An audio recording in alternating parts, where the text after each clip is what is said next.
Si usted todavía no se ha registrado en SC, tiene hasta el martes para hacerlo y comenzar a prepararse, equiparse en la palabra. Y le aconsejo que vaya a nuestra página y que lo haga, que se prepare y se equipe en la palabra. Pero bueno, este día quiero hablar acerca de cómo las pruebas tienen un sentido o cobran un sentido mayor en nuestras vidas que lo que nosotros podemos imaginar. Porque una de las cosas que sucede en la vida de muchos cristianos es de que sabemos ser muy chéveres, o sea, sabemos venir a la iglesia y cantar como lo que cantábamos ahora: construiré mi vida en tu amor, yo estoy seguro. Pero no es cierto que cuando llega una situación, llega una dificultad en nuestras vidas, muchas veces lo que cantamos el domingo se nos olvida el martes. Y pareciera como que vivimos en esta ambivalencia espiritual y en esta ambivalencia en nuestra relación con Dios, porque cuando llega una prueba, en ocasiones le decimos el domingo al Señor y le cantamos el domingo que confío en ti, que te amo a ti, que te sigo a ti, pero luego cuando llega el problema, inmediatamente renegamos, nos quejamos, en ocasiones hasta nos apartamos y no podemos seguir la vida en Cristo así. Porque la vida en Cristo se conlleva muchas pruebas. O sea, no puede ser que un día le digo al Señor: construiré mi, o sea, y le cantemos eso y hasta lo declaremos, y cuando llega la mala noticia se nos olvida lo que le canté el domingo. No se vale, porque no es amor. O sea, el amor se mantiene firme en lo que ha creído, venga lo que venga o pase lo que pase. Y por eso hoy yo quiero que le encontremos sentido a las pruebas. O sea, y a través de esta serie lo que queremos, le llamamos sin sentido, pero en realidad lo que queremos es encontrarle sentido a los procesos que atravesamos en la vida. Y hoy vamos a estar hablando de 4 beneficios, y le prometo que tenía como 7, pero solamente escogí 4 beneficios que encontramos en los procesos dolorosos o los procesos de prueba en nuestra vida. 4 cosas que suceden mayor en lo interno, en nosotros, en nuestro ser, que a simple vista no se pueden ver. Y el primer beneficio que encontramos en la prueba es que nos lleva a un mayor nivel de fe. Las pruebas nos llevan a un mayor nivel de fe. Yo sé que eso no hace sentido, o sea, en realidad hay veces que decimos cosas que en realidad no hacen sentido. La verdad, los cristianos somos muy buenos diciendo cosas de que nadie más la entiende, ni el que lo está diciendo. Sí, o sea, por ejemplo, estoy pasando por esto, estoy haciendo esto para la gloria de Dios, y le pregunta: ¿qué significa eso? Pues sí, y no sabemos. Pero esto le va a hacer sentido una vez usted lea este versículo y lo podamos entender. Primera de Pedro, capítulo 1, versículos 6 y 7. Dice así: así que alégrense de verdad, les espera una alegría inmensa, aunque tienen que soportar muchas pruebas por un tiempo breve. Versículo 7. Estas pruebas demostrarán que su fe es auténtica.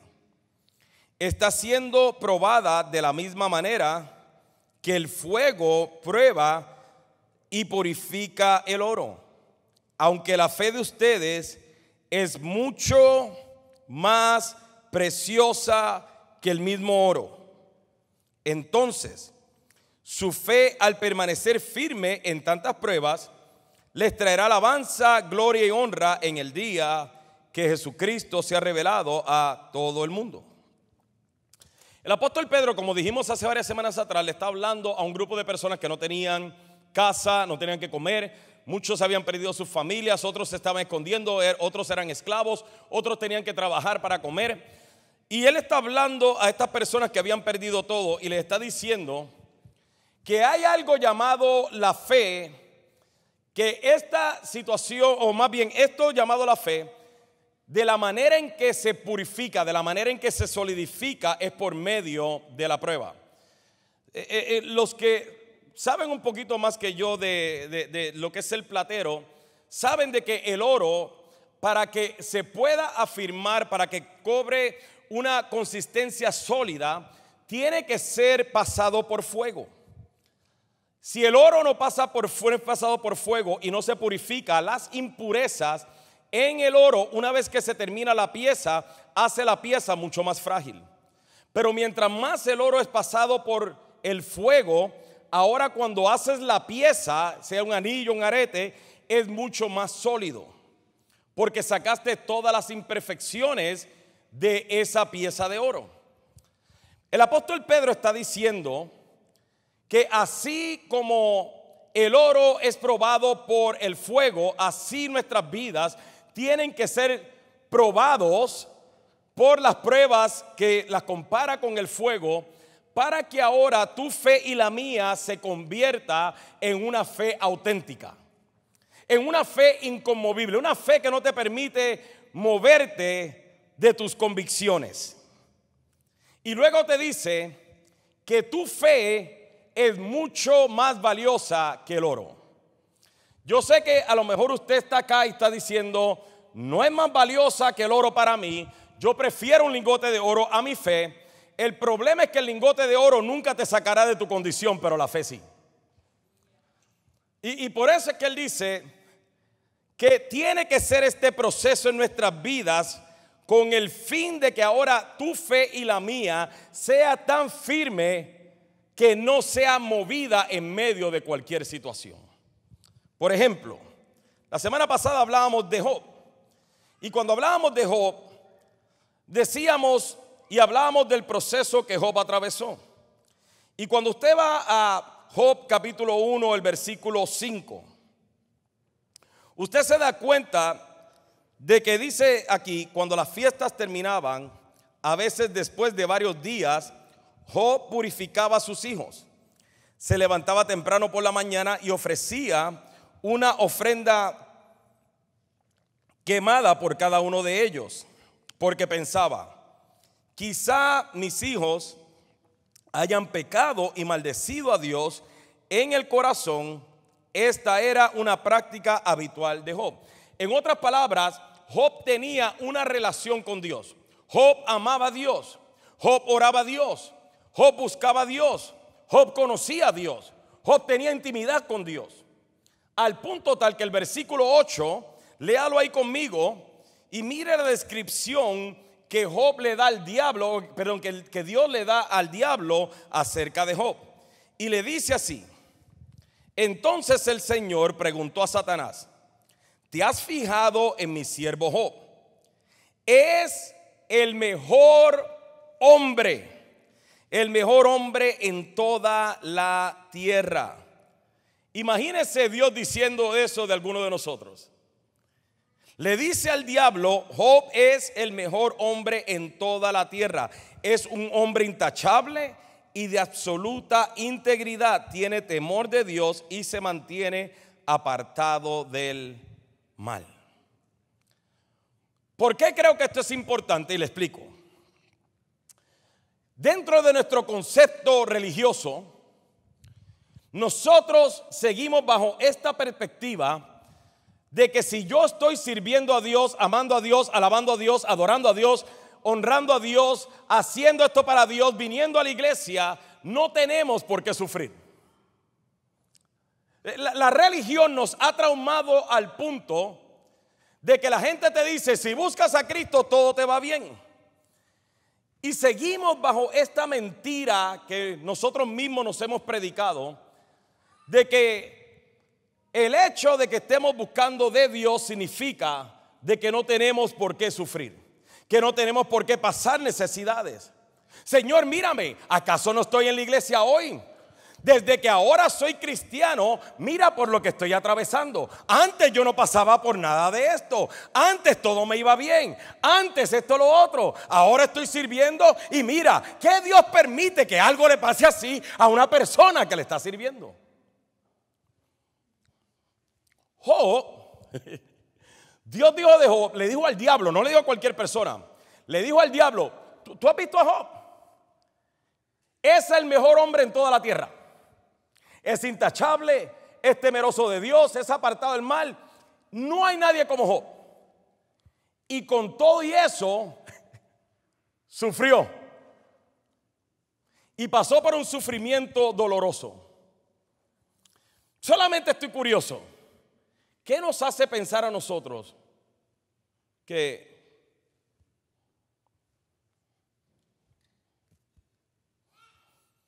¿de cuál fue el último aquí que Dios dijo eso? Cuando usted analiza su propia vida o yo analizo la mía, no hay manera posible de que Dios diga eso de mí. Si Job sufrió y pasó por pruebas, ¿qué nos hace pensar a nosotros que usted y yo no tenemos que pasarlas? ¿Por qué nosotros pensamos, yo estoy yendo a la iglesia, yo estoy sirviendo, yo estoy diezmando, mira lo que me está pasando? ¿Qué te hace pensar que usted y yo no tenemos por qué sufrir? Pero ese es el concepto que tenemos. Es más, le garantizo que si tuviéramos la manera de hacerle una radiografía a sus pensamientos, el 98% de lo que estamos aquí, incluyéndome a mí, entre ese 98%, sentimos que no tenemos que pasar por lo que estamos pasando o por lo que podemos llegar a pasar o por lo que hemos pasado, porque Señor, mírame, yo te estoy sirviendo, mírame, yo dejé el mundo, yo dejé las drogas, y yo me imagino a Dios diciendo, big deal, gran cosa. ¿Qué quieres? ¿Un aplauso? ¿O acaso no estás aquí porque yo morí en la cruz del Calvario? ¿Se te olvidó?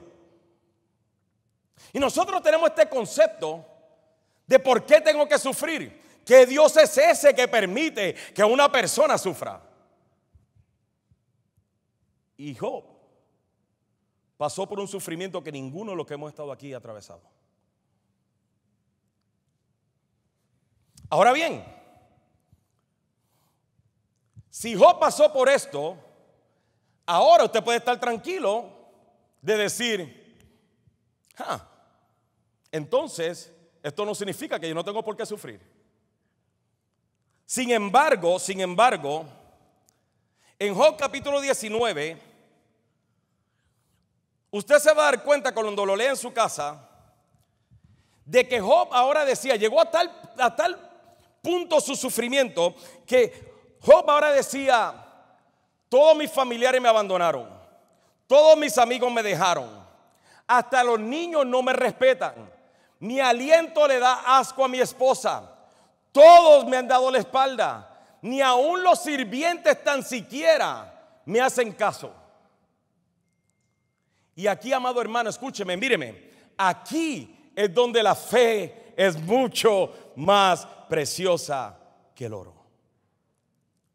Aquí es donde ahora le va a ser lógica el que la fe sea mucho más preciosa que el oro, porque la fe te ayuda a entender que todos te pueden dejar, que la familia te puede abandonar, que un momento dado en tu vida te vas a sentir solo o sola, que cuando más necesitas de la gente no están ahí, que cuando tú necesitas un abrazo no lo encuentras, pero también te enseña que aunque la gente te abrace en medio de tu dolor, no funciona. ¿Cuántos de ustedes han pasado por un proceso tan doloroso que se han rodeado de gente y a pesar de que está todo el mundo mandándote mensajes, dándole like a tu publicación, a tus fotos, diciendo estoy orando por ti y todo esto, y vienen, te visitan, te traen comida? ¿Acaso no es cierto que no encontramos consuelo?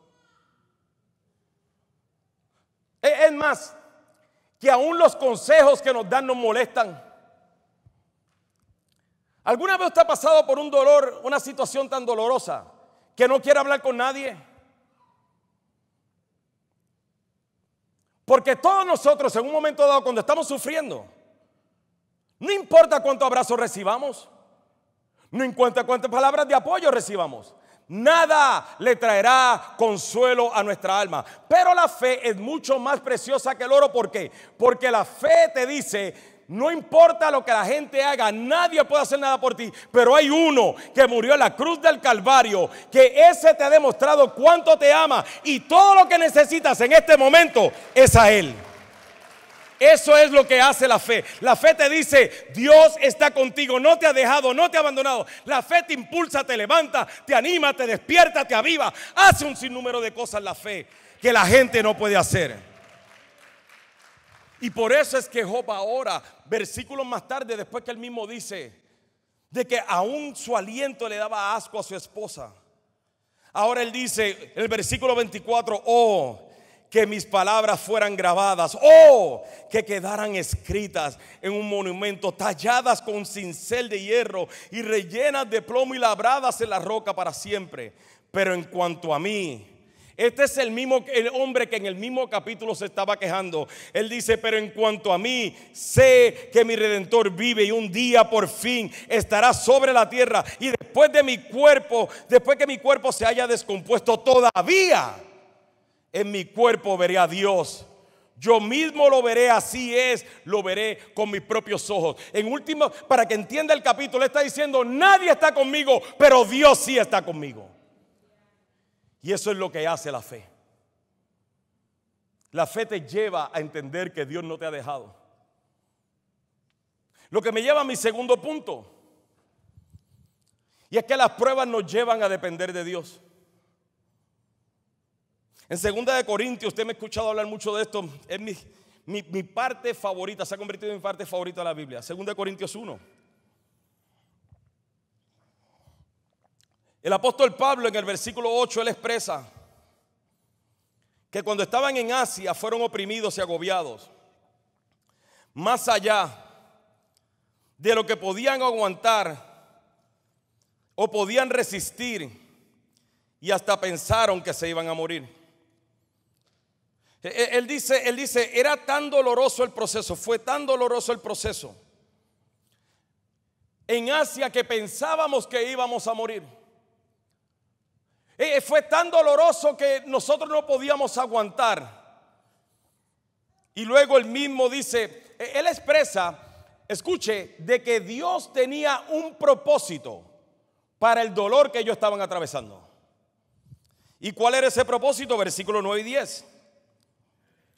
Dice: de hecho, esperábamos morir, pero como resultado dejamos de confiar en nosotros mismos y aprendimos a confiar solo en Dios, quien resucita a los muertos. Mire esto: esperábamos morir, pero ahora esta prueba me llevó al punto donde dejamos de depender de nosotros, de nuestra fuerza, de nuestra habilidad. Y como esperábamos morir, ahora la prueba nos llevó a dejar de depender en nosotros y confiar en aquel que podía levantarme de los muertos. Y aquí es donde está el punto. Versículo 10. Efectivamente, Él nos rescató del peligro mortal y volverá a hacerlo de nuevo. Hemos depositado nuestra confianza en Dios y Él seguirá rescatándonos. Escuche, Él expresa primero: mira, la prueba que atravesamos, pensábamos que no íbamos a salir de ella, pensábamos que íbamos a morir, pero eso nos llevó a dejar de creerme que yo puedo hacerlo en mis propias fuerzas, a dejar de creerme de que yo lo puedo solucionar. Y como pensamos que íbamos a morir, comenzamos ahora a confiar en la única persona que si moríamos nos podía resucitar. Y luego él termina la historia diciendo: ¿y sabes qué pasó? Me rescató. Él nos rescató.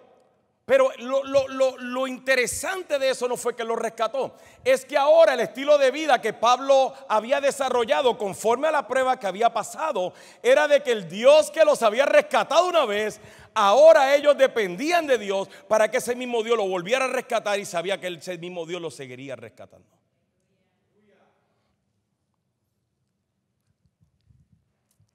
Y la prueba nos ayuda a nosotros a dejar de estar pensando que somos invencibles y entender que somos tan frágiles que necesitamos depender de Dios. Las pruebas nos llevan a comenzar a tener una relación correcta con Dios. Y mire, le voy a explicar esto, por favor, porque esto es importante. El ser humano no quiere depender de Dios. Quiere vivir independiente de Dios. Esto es desde el Génesis, desde el Edén. Esto fue lo que le pasó a Eva. Con que Dios te dijo que no comas de ese árbol, dijo que no comieran ni que lo tocáramos. Es que Dios sabe que si comes de él vas a ser igual que él. Oh, pues qué bueno, ahora no necesito a Dios. Eso es lo que el ser humano quiere. Por eso es que la gente batalla tanto con venir a Cristo, con entregarle su vida a Cristo, porque queremos una vida independiente de Dios. Pero las pruebas, escúcheme, las pruebas tienen esta única característica que nos recuerda que somos incapaces de lograr nada en la vida sin Dios. Las pruebas tienen esta única característica que te revela que si estás de pie es gracias a Dios, que si estás con vida es por su misericordia, que si tienes un trabajo es por su gracia, que si estás aquí es por su amor. Las pruebas tienen la habilidad de demostrarte: tú no puedes, mijito, tú me necesitas a mí. ¿Por qué usted cree? Escuche, ¿por qué usted cree que las personas que dicen yo no quiero nada con Dios, a mí que no me hablen de Dios, cuando ahora se ven al borde de la muerte dicen Dios mío? ¿Por qué usted cree? Escuche, porque todo ser humano en su ser anhela estar con Dios, anhela a Dios en su ser, pero la carne los limita de eso. La carne le dice: tú no necesitas a nadie, tú no necesitas ir a la iglesia, tú no necesitas un grupo café, tú no necesitas servir a Dios, tú no necesitas alabar a Dios, tú no necesitas orar. La carne te dice eso, pero en tu ser interior lo anhelas tanto, tu alma lo anhela tanto, que ahora cuando nos vemos en medio de la prueba y el dolor, lo primero que pensamos es en Dios. La pregunta es: ¿por qué esperar hasta ahí? ¿Por qué esperar estar en una condición difícil, dolorosa, para ahora comenzar a depender de Dios? ¿Por qué esperar a tener que pagar consecuencias para ahora reconocer que necesitamos a Dios? Y el apóstol Pablo no estaba en pecado. Él no estaba en el mundo, él estaba sirviendo a Dios, pero obviamente, aparentemente él había entrado en un estilo de vida en donde dependía de su sabiduría, su influencia, su autoridad. Y en el proceso Dios, escuche, Dios le permitió pasar por esta prueba tan dolorosa para que él entendiera: a pesar de que está haciendo todo esto bueno, Pablo, no estás dependiendo de mí. Tengo que permitirte pasar esta prueba para que te rindas ya y entiendas que sin mí no puedes. Y él ahora entró en un estilo de vida donde dependió de Dios a tal punto que dijo: de aquí en adelante voy a vivir mi vida dependiendo de Dios, porque el Dios que me rescató una vez y que me rescató esta vez, lo volverá a hacer siempre y cuando yo dependa de él. Tercer punto. Las pruebas nos confrontan para que obedezcamos a Dios. Diga conmigo: las pruebas Dios las usa para confrontarme. Ahora diga esa palabra confrontarme así con estilo: confrontarme. No entre dientes, no entre dientes, dígalo bien. Confrontarme. 1, 2 y 3, confrontarme. Y es que por lo general a nosotros se nos hace tan fácil desenfocarnos de Dios, desobedecer a Dios, deshonrar a Dios. Se nos hace tan fácil ver algo en la Biblia y decir: eso no es para mí. Se nos hace tan fácil venir y decir: yo no tengo tiempo para Dios. Yo hago las cosas a mi manera. Yo tengo mi propia relación con Dios. Se nos hace tan fácil desobedecer a Dios, y hay veces que Dios tiene que, escuche, déjeme decirlo así, tiene que meternos en pruebas para llamar nuestra atención y confrontarnos. Y lo hace porque nos ama. lo hace de la misma manera que todo padre disciplina a sus hijos. Lo disciplina porque lo ama y quiere lo mejor para sus hijos. ¿Cuántos padres están aquí? Pueden levantar la mano diciendo, es cierto, pastor. Que sus hijos lo vean, denle un codazo y diga, es cierto. Usted lo hace porque los ama, porque no los quiere ver atravesando consecuencias. Ahora yo te pregunto, padre, ya que le diste el codazo a tus hijos, yo te pregunto, ¿por qué entonces, si queremos que nuestros hijos nos obedezcan, porque les conviene, por qué se nos hace tan difícil nosotros obedecer? Porque nos conviene. ¿Por qué Dios tiene que estarnos rogando que lo amemos a Él, obedezcamos a Él? ¿Por qué Dios tiene que estarnos persiguiendo? Mira, ¿quieres servir? Nada, no tengo tiempo. ¿Quieres salir un grupo? No me conecto. Yo no quiero compromiso. No quiero comprometerme. ¿Quieres aprender? No, mira, yo estoy bien así. ¿Por qué? Escúcheme, ¿por qué? ¿Por qué tenemos que ahora pasar una prueba y ahora decir, sí, Señor, ahora sí te sigo? Y escuche, muchas de las pruebas a las que usted y yo nos hemos encontrado es la manera en la que Dios tiene que llamarnos la atención para que nos enfoquemos en Él y lo obedezcamos a Él. Si no me cree, vea, Hebreos 12. Hebreos 12, versículos 5 y 6 dice, hijo mío, no tomes, estoy leyendo la segunda parte. Verse 5. Dice, ¿acaso olvidaron las palabras de aliento con que Dios les habló a ustedes como a hijos?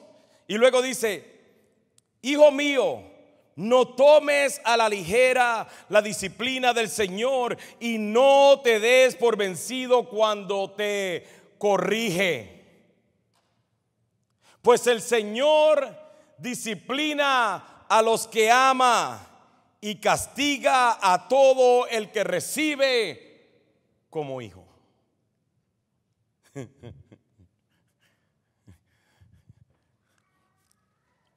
Te está diciendo que Dios tiene que usar las pruebas para corregirnos y ponernos en una relación correcta con Él. ¿Sabes por qué? Porque las consecuencias de nuestras decisiones o nuestra desobediencia son devastadoras. Y Él, como un padre que nos ama, busca disciplinarnos con el fin de que no enfrentemos esas consecuencias que nos está evitando. Y cuando nosotros simplemente lo ignoramos, la catástrofe es inevitable. Eso es lo que Mateo 7, 24 al 27 nos enseña. Mateo 7, 24 al 27 nos habla de dos casas. Dos personas que construyeron una casa o dos casas diferentes. Y Cristo comienza su discurso o su enseñanza diciendo, todo el que escucha mi enseñanza y la sigue es sabio. Todo el que escucha mi enseñanza, en otras palabras, y las obedece, es sabio. Y le dice, te voy a decir con qué lo comparo. Lo comparo con un hombre que edificó su casa sobre la roca. Y vinieron los vientos, vino la marea, vinieron las aguas no pudieron destruir la casa. Porque estaba edificada ¿en qué? En la obediencia a mi palabra. Dice, pero todo aquel que escucha mis palabras y no las obedece, los voy a comparar con un hombre necio que edificó la casa como se le pegó la gana. Lo edificó bajo sus propios criterios. Lo edificó entendiendo que no tenía por qué obedecerme. También sobre esa casa vinieron las lluvias, vinieron los vientos, vino la tormenta y la destruyó y fue grande su ruina. En otras palabras, a las dos familias, casas o constructores les llegó la misma prueba. Pero a estos que edificaron su vida, su casa, en la verdad, en obediencia a la palabra, por más que vino la tormenta, no la pudo destruir. Pero el que lo decidió hacer a su manera, como se le pegó la gana, porque la vida es mía, la casa es mía, yo hago lo que se me pega la gana. Cuando llegue la tormenta y la destruya, la catástrofe es grande. Y las pruebas, escuche, las pruebas nos llevan a una vida de obediencia y una relación correcta con Dios. El salmista dijo en el Salmo 119, versículo 67. Salmo 119, versículo 67, él dice así: yo solía desviarme. Mire lo que dice: hasta que me disciplinaste.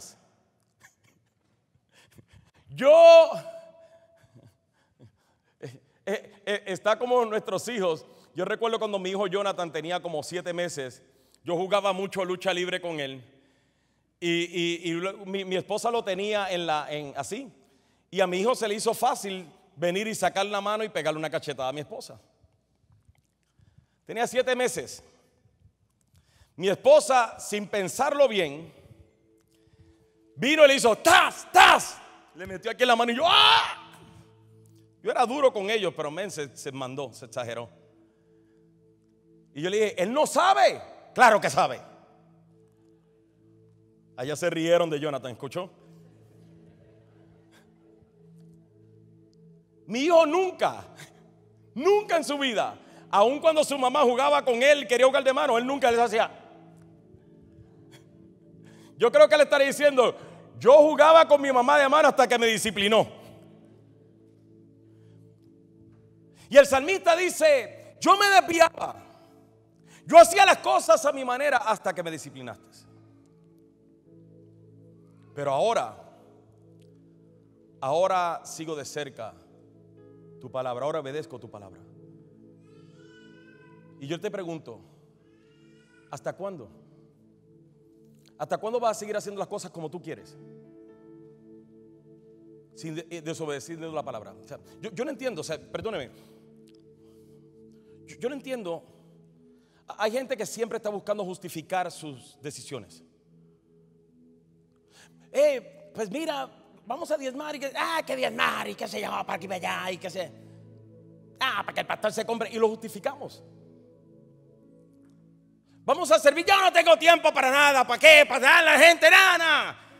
Yo tengo mi propio criterio, yo tengo mi negocio, yo tengo esto, yo lo hago a mi manera. Somos expertos justificando nuestras decisiones o nuestra desobediencia. Y el salmista lo dice: yo solía desviarme hasta que me disciplinaste. Luego en el versículo 68 él dice: tú eres bueno y haces únicamente el bien, enséñame tus decretos. En otras palabras, yo me he dado cuenta que tú eres bueno. Por eso, por favor, enséñame más de tu palabra, enséñame a obedecerte más, enséñame a caminar en obediencia. Versículos 71 y 72, mira lo que dice. Esto a mí me vuela la cabeza. Dice: el sufrimiento me hizo bien, porque me enseñó a prestar atención a tus decretos. Tus enseñanzas son más valiosas para mí que millones de oro y plata. Él dice: el sufrimiento me ayudó, me hizo bien, porque me ayudó a enfocarme en tu palabra. Por ejemplo, yo todavía no entiendo por qué yo le tengo que convencer a usted que entre a SC. Cuando el salmista dice: tus enseñanzas son más valiosas para mí que millones en oro y plata. ¿Y sabe cómo nosotros presentamos SC así? Mire, saque una hora el miércoles y vaya a SC, prepárese, lo hacemos. Menospreciamos la palabra. La menospreciamos. Tú no entiendes que la palabra de Dios Es lo que dirige tu vida, tus pasos, es lo que te da luz. Que todo aquel que se deleite en ella es como un árbol plantado junto a corrientes de agua que da su fruto a su tiempo y todo lo que hace prospera. Y nosotros motivando a la gente, busca de Dios, ve a SC, ve a tu grupo café. ¿Cómo? Y el salmista diciendo, el sufrimiento me hizo bien. Me vino bien sufrir porque me llevó a seguir tu palabra, a obedecer tu palabra. Y por último ya, es que las pruebas nos llevan a enfocarnos en Dios. Y en 2 de Crónicas, voy a ser muy breve con este punto. Usted encuentra la historia de un hombre llamado Josafat, el cual este hombre, cuando se enteró que venía todo un ejército en su contra, 3 ejércitos en su contra, este hombre cayó en tal miedo que lejos de decirle a la gente, vamos a huir, vamos a escapar, lo que hizo este hombre fue que llevó a la gente a enfocarse en Dios, a amar a Dios, a buscar a Dios, y lo llevó a enfocarse en Dios. Y nosotros, se nos hace tan difícil enfocarnos en Dios cuando estamos en medio del dolor y la prueba, y queremos resolverlo nosotros en nuestras propias fuerzas. ¿Y sabe lo que sucedió? Te voy a explicar lo que sucedió. Josafat le dijo al pueblo, todo el mundo orar y ayunar. Todo el mundo orar y ayunar. Todo el mundo. Vamos a enfocarnos en Dios. Y el versículo 15, cuando ahora ellos estaban enfocados en Dios, en el versículo 15 ahora se levanta un profeta y dice, oye, rey Josafat, no hay por qué tener miedo, no hay de qué preocuparse. Rey Josafat, esta batalla no es tuya, esta batalla es de Dios. Pero no le dijo quédate en tu casa durmiendo. Le dijo tú enfócate en Dios. Mañana sale a la guerra, rey Josafat. Párate de frente a tu enemigo y adóralo. Y ellos se levantaron el otro día, se pararon de frente al ejército que un día le tuvieron miedo. Y se pararon de frente a ellos. Y todo lo que hicieron fue adorar a Dios, alabar a Dios. Y Dios peleó la batalla por ellos. Y Dios confundió la mente y confundió a los enemigos y se mataron entre ellos. ¿Qué te estoy diciendo con esto? Escúchame, la prueba te lleva a entender que tú no puedes hacerlo y que tienes que depender de Él y enfocarte en Él. Pero tú no puedes depender de Él si no te enfocas en Él. Y mientras ellos, por eso es que a mí me fascina la alabanza y la adoración, porque me lleva a desenfocarme de mi dolor, de mi problema, de mi situación, de mi carga, de mi angustia, y a poner mi mirada en Él y a decir, Señor, yo no puedo. Si Dios habló a su corazón y usted nunca le ha entregado su vida a Cristo, por favor envíe un mensaje con la palabra Cristo al 94090 y con mucho gusto nos pondremos en contacto con usted lo antes posible. Queremos acompañarlo en su nueva relación con Cristo para que pueda encontrar el propósito de vida que Dios diseñó para usted. Tenemos muchos recursos disponibles para poder asistirlo en su crecimiento espiritual, para que cada día usted también pueda declarar con toda la familia de Café que no hay nada mejor que ser cristiano.